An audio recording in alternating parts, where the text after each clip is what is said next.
Hello বন্ধুরা, আজকে আমি মটন রান্না করে তোমাদের সঙ্গে শেয়ার করব। অবশ্যই কিন্তু দেখতে থাকবে। বন্ধুরা, আমি এখানে এই যে মটন রান্না করার জন্য পেঁয়াজ কেটে রেখেছি, আর এখানে মটনটা আমি মেরামত করে রেখেছি। আদা বাটা, রসুন বাটা, অর্ধেক পেঁয়াজ বাটা, এখানে একদম সর্ষের তেল, লবণ, হলুদ দিয়ে মেরামত করে রেখেছি। আর এখানে আমি আলু ভেজে রেখেছি। তো আমি এখন ফোড়নে শুকনো লঙ্কা আর তেজপাতা দিয়ে দেব। তো আমি এখানে পেঁয়াজ কুচিটাও দিয়ে দেব।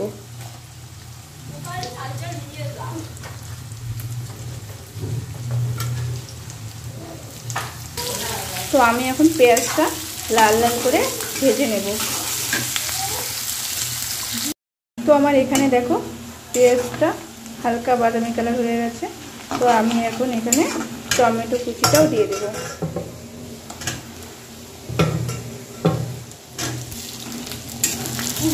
তো আমি আর একটু ভেজে নেব। তো আমার দেখো এখানে ভাজা হয়ে গেছে। তো এখন আমি মটনটা দিয়ে দেব।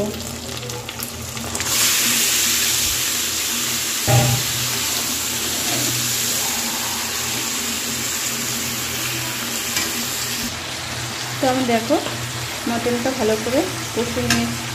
তো এখন আমি এখানে জিরে গুঁড়ো দেব, লঙ্কার গুঁড়ো দেব।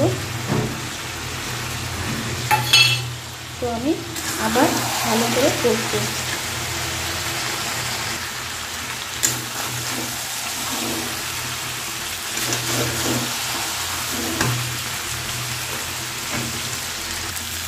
তো আমি এখানে কষানোর জন্য আর একটু জল দিয়ে দিচ্ছি,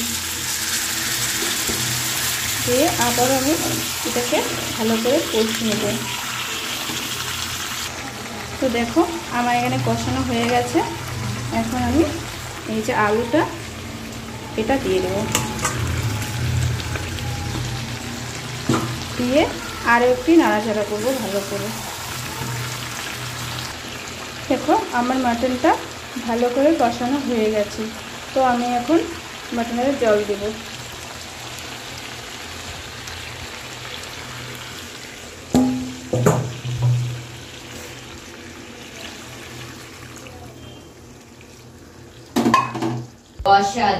তো বন্ধুরা দেখতে পাচ্ছ আমার মাটন রেডি হয়ে গেছে। কিন্তু গাইস আমি গরম মশলা কিন্তু ইউজ করলাম না, আমি গরম মশলা দেব না। তো আমার দেখো মাটন একদম রেডি হয়ে গেছে, পাতলা ঝোল। তো আমি এখন এটা নামিয়ে নেব।